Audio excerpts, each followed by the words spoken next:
अजित एका कंपनीत काम करत होता. त्याने बघितलं तर एक छोटा मुलगा त्याच्या मालकाला बोलत होता, "सर, प्लीज मला या महिन्याचा पगार ॲडव्हान्समध्ये द्या ना. माझी आई खूप आजारी आहे." हे ऐकून त्याचा मालक रागात म्हणाला, "मी काही कामगारांचा ठेका घेतलेला नाही." काही दिवसांनी मी पगार घेऊन कंपनीतून बाहेर आलो. मनात विचार करत होतो, नवरात्री येणार आहेत, घरात सामान भरावं, उपवासाला लागेल ते सगळं आणावं. तेवढ्यात माझी नजर त्या मुलावर गेली, जो माझ्याकडे बघत उभा होता. मी माझा पगार त्याला दिला आणि म्हणालो, जाऊन तुझ्या आईवर उपचार कर. आणि मी स्वतः टेन्शनमध्ये घरी आलो. घरात येऊन बघितलं तर मी बघतच राहिलो, कारण समोर तर, "सर प्लीज या महिन्याचा पगार मला ॲडव्हान्समध्ये द्या. माझी आई खूप आजारी आहे. मला तिला डॉक्टरांकडे घेऊन जायचं आहे. आमच्या घरात आमची काळजी घेणारं दुसरं कोणीही नाही. माझ्या आईचा आजार पण दिवसेंदिवस वाढतच आहे. तिची औषधं संपली आहेत. जर तिला वेळेवर दवाखान्यात घेऊन गेलो नाही तर ती मरून जाईल आणि मी कायमचा अनाथ होईन. तिच्याशिवाय माझं दुसरं कोणीच नाही." हा आवाज माझ्या कानावर पडला, म्हणून मी वळून मागे बघितलं. त्या आवाजातले दुःख बघून तिकडे दुर्लक्ष करणं मुश्किल होतं. आमच्या कंपनीत काम करणारा लहान राहुल समोर हात जोडून उभा होता. तो विनवण्या करून त्याचा पगार ॲडव्हान्समध्ये मागत होता. त्याच्या डोळ्यात पाणी होतं. त्याची लाचारी बघून माझ्या डोळ्यात पाणी आलं. राहुल काही कामगार नव्हता. तो एक छोटा मुलगा होता. तो त्याच्या आजारी आईसोबत राहत होता. त्यामुळे तेवढ्या लहान वयात कंपनीत काम करत होता. त्याचं वय शाळेत जाण्याचं होतं. मुलांमध्ये खेळायचं होतं. स्वप्न बघायची होती. पण त्याच्या नशिबात कंपनीमधल्या मशिनी कष्ट आणि उपासमार लिहिली होती. त्या कंपनीत काम करणारा प्रत्येक कामगार त्याचा साक्षीदार होता. तो किती मेहनती मुलगा आहे. तो शांतपणे त्याचं काम करत असायचा. कुणाकडे तक्रार करत नव्हता. नाही कधी आराम करायला सुट्टी मागत होता. त्याच्या नाजूक हातावर कायम जखमा असायच्या. बोटं कापलेली असायची. त्याची कोमल त्वचा खडबडीत झाली होती. कधी कधी खूप थकल्यामुळे तो तिथे जमिनीवर बसत असायचा. कधी कधी तर चक्कर येऊन खाली पडायचा. भूक त्याच्या चेहऱ्यावर स्पष्ट दिसत असायची. डोळ्यांच्या खाली काळे डाग आणि कमजोर शरीर. त्याच्याकडे बघणाऱ्याचं मन आतपर्यंत तुटत असायचं. जेव्हा तो पहिल्यांदा इथे काम करायला आला होता, तेव्हा गोरापान, एकदम स्वच्छ आणि तंदुरुस्त मुलगा होता. पण काही महिन्यातच त्याच्या चेहऱ्यावरची चमक गायब झाली होती. चेहरा कोमेजलेला होता. उदास राहत असायचा. तो लहान वयातच मोठा झाल्यासारखा दिसत होता. त्याच्यासोबत काम करणारे त्याच्याशी बोलायचा प्रयत्न करायचे. कोणी त्याला जेवण द्यायचा प्रयत्न करायचं, तर कोणी प्रेमाने त्याच्या डोक्यावर हात ठेवून त्याच्या घरची परिस्थिती जाणून घ्यायचा प्रयत्न करायचा. पण राहुल खूप कमी बोलायचा. फक्त एवढंच सांगायचा की तो आईसोबत राहतो.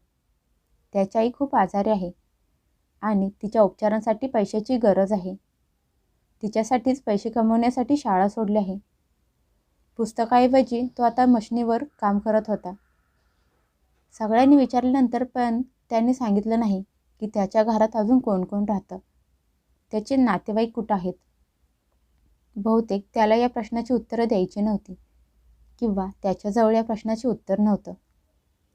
अचानक मॅनेजरचा कठोर आणि रागीट आवाज घुमला, "चालता हो इथून. माझ्याजवळ पैसे नाहीत. मी तुम्हा कामगारांचा ठेका घेतला नाही. जर असंच दान करायला लागलो तर माझ्या कामाचं कसं होणार? स्वतः मालक मला कामावरून काढून टाकतील." असं म्हणत रागात तो तिथून निघून गेला. त्याचे शब्द राहुलच्या मनाला खूप लागले. त्याच्या चेहऱ्यावर उदासी आली. त्याच्या डोळ्यात असलेला आशेचा किरण एका क्षणात गायब झाला. तो तिथेच उभा होता. खूप टेन्शनमध्ये दिसत होता. त्याच्या चेहऱ्यावर भीती आणि लाचारी आम्हाला कुणालाच बघवत नव्हती. असं वाटत होतं कुणीतरी पुढे जाऊन त्याला मिठी मारावी, त्याच्या हातात थोडे पैसे ठेवावेत आणि सांगावं की सगळं ठीक होईल. पण आम्ही सगळे मजबूर होतो. सगळ्यांची परिस्थिती साधारण होती. सगळे त्याचं दुःख समजू शकत होतो, पण त्याची मदत करण्याची क्षमता तिथे असलेल्या कोणामध्येच नव्हती. हेच मध्यमवर्गीय समाजातले सगळ्यात मोठे दुःख असतं. त्यांना दुसऱ्यांचं दुःख कळत असतं, पण त्यांच्या मोकळ्या हातांनी ते काही करू शकत नाहीत. राहुलचे डोळे आमच्या सगळ्यांना प्रश्न विचारत होते, पण आमच्याकडे कुणाजवळही त्याचं उत्तर नव्हतं. मी परत एकदा राहुलकडे बघितलं तर त्याच्या मनात एक वेदना उठली, एक ओझं जे आयुष्यभर उतरवलं जाणार नाही. त्या क्षणी याची जाणीव झाली की या जगात सगळ्यात जास्त दुःखी ते नाहीत ज्यांना बोलता येत नाही, तर ते आहेत ज्यांना खूप बोलायचं असतं पण त्यांचा आवाज ऐकणारं कोणी नसतं. काही दिवस असेच त्याला उदास बघत निघून गेले. आमच्या कोणाजवळ एवढे पैसे नव्हते, त्यामुळे आम्ही त्याची मदत करू शकत नव्हतो. हळूहळू त्याचा चेहरा अजूनच कमी जायला लागला. तो अगोदरच कमी बोलत होता, आता तर त्याने बोलायचं सोडून दिलं होतं. काही दिवसांनी नवरात्र सुरू होणार होती. कंपनीत सगळीकडे त्याची चर्चा सुरू होती. सगळे त्याच्या तयारीला लागले होते. कुणाला उपवासाच्या लागणाऱ्या गोष्टींची काळजी होती, तर कुणाला घरात लागणाऱ्या वस्तूंची काळजी होती. त्याचवेळी आम्हाला पगार दिला गेला. जेव्हा मी माझा पगार हातात घेतला तेव्हा मनात एक विचित्र भावना जागी झाली. ती आनंदाची आणि दुःखाची पण होती. मी पगार घेऊन कंपनीतून बाहेर आलो. मी हाच विचार करत होतो की प्रत्येक सणाच्या वेळी दिवस तंगीमध्ये घालवायला लागत होते, पण यावेळी नवरात्र याच्या अगोदर घरात सामान भरून घेतो. बायकोला घरात लागणाऱ्या गोष्टी आणून देतो, म्हणजे महिना व्यवस्थित निघून जाईल. माझी बायको नवरात्रीचे उपवास करत असायची, पण कितीतरी वेळा तिला फक्त पाणी पिऊन दिवस काढायला लागत असायचे. नाही तिला फळं मिळायची आणि नाही उपवासाचे पदार्थ मिळायचे. तिला असं बघून माझं मन आतून तुटत असायचं. मला तिच्या डोळ्यातल्या इच्छा स्पष्ट दिसत असायची, पण माझा नाईलाज असायचा. मनात असून सुद्धा काही करू शकत नव्हतो. पण यावेळी मी पक्का निश्चय केला होता की कमीत कमी यावेळी तरी माझ्या बायकोला उपाशी पाणी पिऊन उपवास करायला लागणार नाहीत. जर खायच्या वस्तू घरात असतील तर बाकीचं कसं तरी भागवता येईल. पैसे घेऊन मी सरळ बाजारात निघालो. माझ्या मनात एकच विचार होता, जर मी घरी गेलो तर घरात 100 गरजा निघून येणार आणि सगळे पैसे त्या गरजा पूर्ण करायला संपून जाणार. मग नवरात्रीसाठी आणि उपवासासाठी काहीच पैसे उरणार नाहीत. हाच विचार करत मी कंपनीतून बाहेर आलो आणि बाजारात निघालो होतो. माझी पावलं पटपट चालत होती आणि डोकं पैशांच्या हिशोबात गुंतलं होतं. पण अचानक रस्त्यावर माझी नजर राहुलवर पडली. तो एका पडक्या घराच्या भिंतीला टेकून बसला होता. त्याने मान खाली घातली होती. त्याच्याकडे बघून स्पष्ट जाणवत होतं की तो खूप टेन्शनमध्ये आहे. डोळ्यात पाणी होतं. त्याला बघून माझी पावलं जागेवरच थांबली. डोक्यात चालू असलेला गोंधळ अचानक शांत झाला. मला फक्त राहुल दिसत होता. त्याची अवस्था बघून मला त्याच्यावर खूप दया येत होती. मी त्याच्या जवळ गेलो. मला बघून तो उठून उभा राहिला आणि माझ्या गळ्यात पडून रडायला लागला. रडत म्हणाला, काका मी काय करू? मला काहीच कळत नाही. माझी आई खूप आजारी आहे. मॅनेजर मला पैसे पण देत नाही. त्याने माझा या महिन्याचा पगार अडकवून ठेवला आहे. सगळ्या कामगारांना सणाच्या नावावर ॲडव्हान्स पगार दिला आहे. पण माझा पगार अडकवून मला म्हणाला, यावेळी तुला पगार दिला नाही तर तुझं काही बिघडणार नाही. तो रडत बोलत होता. त्याचा आवाज कापत होता आणि मी शांत उभं राहून त्याचं बोलणं ऐकत होतो. तो पुढे म्हणाला, मी एवढी मेहनत माझ्या आईसाठीच तर करत आहे. जर तीच जिवंत राहिली नाही तर मी तरी जगून काय करू? मी 2 दिवसांपासून उपाशी आहे. आईचं पोट कसं तरी भागवत आहे. माझी आई घाबरलेल्या नजरेने माझ्याकडे बघत असते, जणू जगण्याची भीक मागत आहे. काका मी कुठे जाऊ? काय करू? हे जग बिनबापाच्या पोरांसाठी एवढं खतरनाक का आहे? का जगात जरा पण दया उरली नाही? सगळं दुःख माझ्याच नशिबात का लिहिलं आहे? असं म्हणत परत तो माझ्या गळ्यात पडून रडायला लागला. त्याच्या डोळ्यातल्या पाण्याने माझा शर्ट भिजला होता. मी त्याचं बोलणं ऐकून स्तब्ध उभा होतो. माझ्याजवळ त्याची समजूत काढायला शब्द नव्हते. मी मनात विचार करायला लागलो की त्याचं वय खूप कमी आहे. खेळण्याचं, हसायचं, मजा मस्ती करायचं आहे. या वयात मुलांना कुठल्या गोष्टीची काळजी नसते. या वयात मुलं नवीन खेळण्यासाठी, गाडींसाठी आई वडिलांकडे हट्ट करत असतात. पण राहुल या सगळ्यांपासून वंचित होता. तो एवढ्या लहान वयात खूप मोठ्या जबाबदारीच्या ओझ्याखाली दबला गेला होता. त्याचे खांदे नाजूक होते, पण आयुष्याने त्याच्या खांद्यावर खूप मोठा भार टाकला होता. माझ्या मनात त्याच्यासाठी एक वादळ उठलं. मी माझ्या खिशात हात घातला.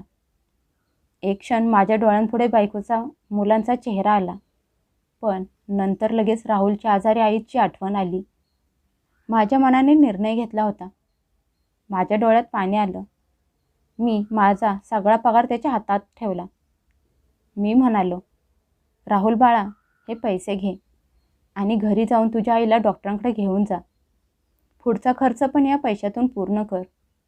हे पैसे तुझ्या उपयोगी पडतील. राहुलने माझ्याकडून पैसे घ्यायला नकार दिला. तो म्हणाला, नको काका, माझं मन या गोष्टीसाठी तयार होत नाही. माझ्या आईने कायम मला मजुरी, कष्ट करून कमवायचे संस्कार दिले आहेत. जर मी हे पैसे घरी घेऊन गेलो तर तिला त्रास होईल. मी हे नाही करू शकत.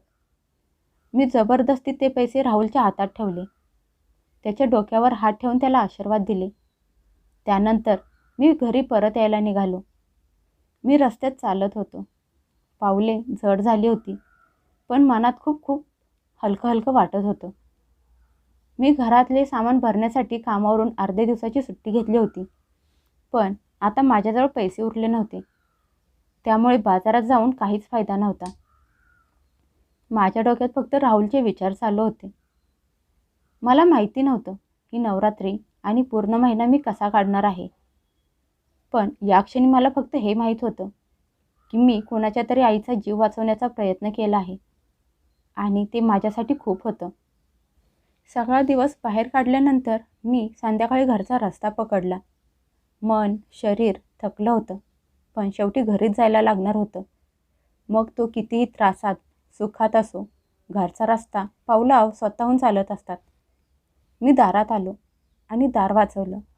माझ्या मुलाने दार उघडलं. त्याच्या चेहऱ्यावर स्पष्ट दिसत होतं की तो माझी आतुरतेने वाट बघत आहे. त्याच्या चेहऱ्यावर आनंद आणि बेचैनी दिसत होती.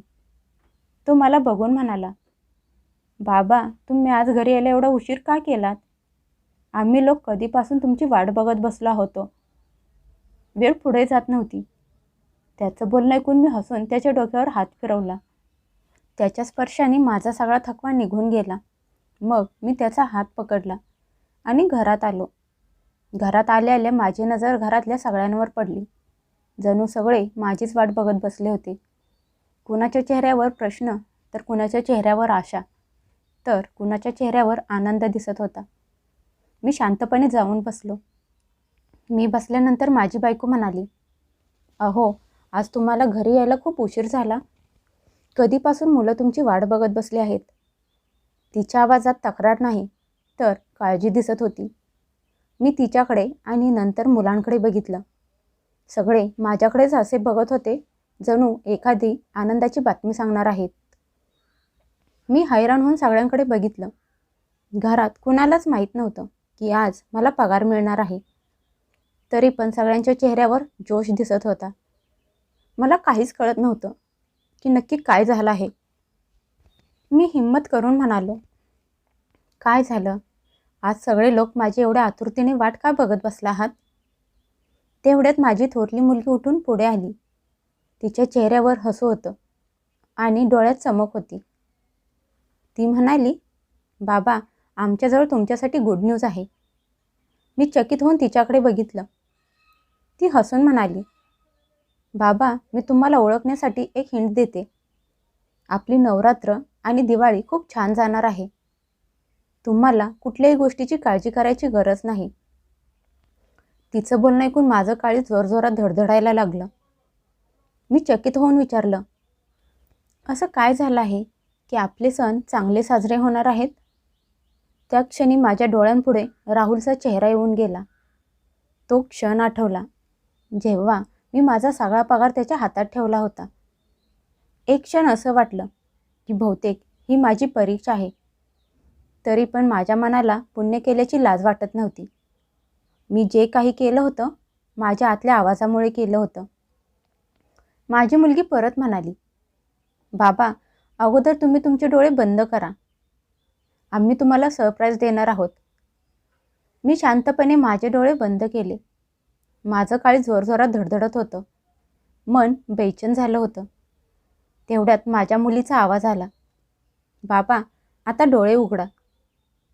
मी डोळे उघडले तर समोरचे दृश्य बघून मी स्तब्ध झालो. माझ्यासमोर काही कागद ठेवले होते आणि 10 लाखांचा सही केलेला चेक ठेवला होता. माझे डोळे मोठे झाले. एक क्षण माझ्या डोळ्यांवर विश्वासच बसत नव्हता. मला असं वाटलं की मी स्वप्न बघत आहे. मी परत नीट लक्ष देऊन त्याकडे बघितलं तर खरंच तो 10 लाखांचा चेक होता. मी हैराण होऊन म्हणालो, हा 10 लाखांचा चेक कुठून आला? आणि हे कागद तर आपल्या जमिनीचे आहेत. असं बोलताना माझा आवाज कापत होता. माझ्या बायकोचे डोळे भरून आले. ती पुढे येऊन रडत आनंदाने म्हणाली, अहो, आपण कोर्टातली केस जिंकलो आहोत. आपण सगळं देवाच्या भरोशावर सोडलं होतं ना. आता बघा, देवाने आपल्याला किती मोठं फळ दिलं आहे. तिचं बोलणं ऐकून जणू माझ्या मनावरचं ओझं कमी व्हायला लागलं होतं. माझ्या डोळ्यात पाणी आलं. ती जमीन माझ्या वडिलांची होती. ती मला आणि माझ्या सावत्र भावाला बरोबर मिळणार होती. माझ्या सावत्र भावाला जमिनीबद्दल सगळी माहिती होती आणि मला त्यातलं काहीच कळत नव्हतं. त्याने एकट्याने सगळ्या जमिनीवर स्वतःचा हक्क सांगितला होता. जोपर्यंत मला या गोष्टीची जाणीव झाली, त्याने सगळी कागदपत्र स्वतःच्या ताब्यात घेतली होती.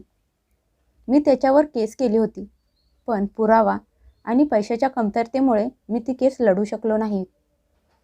मी त्याच्यापुढे हार मानली होती आणि सगळं देवावर सोडून दिलं होतं. मला असं वाटायला लागलं होतं की ती जमीन मला परत कधीच मिळणार नाही. मी मनातून त्या जमिनीवरचा हक्क सोडला होता. पण आज माझ्यासमोर त्या जमिनीचे कागद होते आणि त्यासोबत माझ्या सावत्र भावाकडून नुकसान भरपाई म्हणून 10 लाखांचा चेक पण मिळाला होता. हे सगळं सत्य होतं, स्वप्न नव्हतं. मी आयुष्यात एक चांगलं काम केलं होतं.